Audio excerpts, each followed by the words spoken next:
জবাইয়ের ক্ষেত্রে গুরুত্বপূর্ণ মাসালা, যদি এগুলো না শোনেন তাহলে কিন্তু এমনও হতে পারে কুরবানি আপনার হবেই না, আবার জবাই না হওয়ার কারণে আপনার গোশত খাওয়া হালাল হবে না, এমন হইতে পারে। এজন্য খেয়াল করে মাসালা শুনবেন। 1 নম্বর মাসালা, যদি কোনো ব্যক্তি জবাই করতে গিয়া আরেকজন জবাইয়ে শরিক হয়, আরেকজন কি জবাইয়ের ক্ষেত্রে শরিক হয়েছে, একজন জবাই করতেছে, জবাই করে চলে গেছে, দেখে কাটে নাই, তখন আরেকজন কাটা শুরু করছে, দ্বিতীয় ব্যক্তিও বিসমিল্লাহ বলতে হবে। দ্বিতীয় ব্যক্তিও কি বিসমিল্লাহ বলতে হবে। দ্বিতীয় ব্যক্তি যদি বিসমিল্লাহ না বলে ছুরি চালানো শুরু করে দেয় তাহলে কিন্তু কুরবানি তো হবেই না, এখান থেকে গোশত খাওয়াও জায়েজ নেই, আপনার জবাইও হয় নাই, গোশত খাওয়া জায়েজ নেই। কারণ বিসমিল্লাহ বলা ছাড়া কুরবানি হয়, বিসমিল্লাহ বলা ছাড়া জবাই হয়।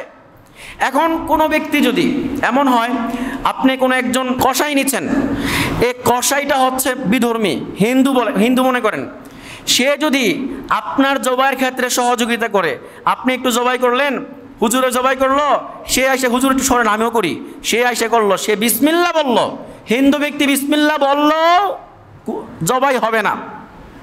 খেয়াল করে শুনবেন, হিন্দু ব্যক্তি যদি বিসমিল্লাহ 100 বারও বলে তাও তার জবাই হবে না। এজন্য কোনো ক্ষেত্রেই, শুধু কুরবানির ক্ষেত্রে না, কোনো ক্ষেত্রেই ওই যে যারা কসাই আছে যদি বিধর্মী হয় তাহলে তাদেরকে জবাইয়ের ক্ষেত্রে নিয়ে আসবেন না। জবাইয়ের পরে, জবাই শেষ, ঠান্ডা হয়ে গেছে, তখন বলবেন যে কাটা শুরু করতে, এর আগে এদেরকে কাছে যাইতেই দিবেন না জবাইয়ের ক্ষেত্রে। অনেক সময় বিয়ে শাদীর ক্ষেত্রে এমন হয়, জবাই করে কে কসাই জবাই করে লাই, কসাই যদি হিন্দু হয়ে থাকে তাহলে এই গরু থেকে খাওয়া কারোর জন্যই বৈধ না, আপনি নিজেও খাইতে পারবেন না, অন্য কাউকে খাওয়াইতে পারবেন না। এজন্য অবশ্যই মনে রাখবেন, কোনো কসাই যদি বিধর্মী হয় তাহলে তাকে কাছে আসতেও দিবেন না, আর যদি মুসলিম হয় তাহলে অবশ্যই বিসমিল্লাহ বলতে হবে, অবশ্যই কি বিসমিল্লাহ বলে তার জবাইয়ের ক্ষেত্রে সহযোগিতা করতে হবে।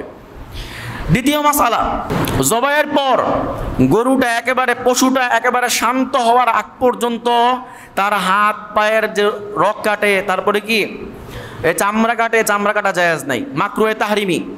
মনে রাখবেন, একেবারে যখন শান্ত হয়ে যাবে, একদম নিস্তেজ হয়ে গেছে, তখন কাটা শুরু করবেন। 10 মিনিট, 15 মিনিট, 20 মিনিট লাগুক না, সমস্যা কি, ফালায় রাখেন।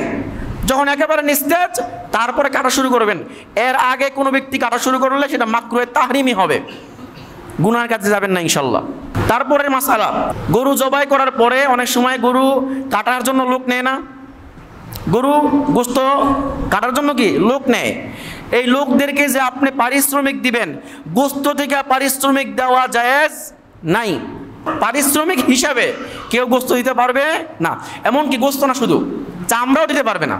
পারিশ্রমিক হিসেবে কি, তুই কাটটা দিস, তোরা কি চামড়া দিয়ে মনে, তুই কাটটা দিস, তোরা বট দিয়ে দি মনে, এই বটও দেওয়া যাবে না। তুই কাটটা দিস, তোরা নলি দিয়ে দি মনে, কোনো অংশ দেওয়া যাবে না। তারে টাকা দিতে হবে অতিরিক্ত, চাইলে আপনি যখন টাকা সম্পূর্ণ দেওয়া হয়ে গেছে, হওয়ার পর অতিরিক্ত কি তারে খাওয়াইতে পারবেন গোশত থেকে, অথবা গোশত দিয়ে দিতে পারবেন, কিন্তু পারিশ্রমিক দিতে পারবেন না।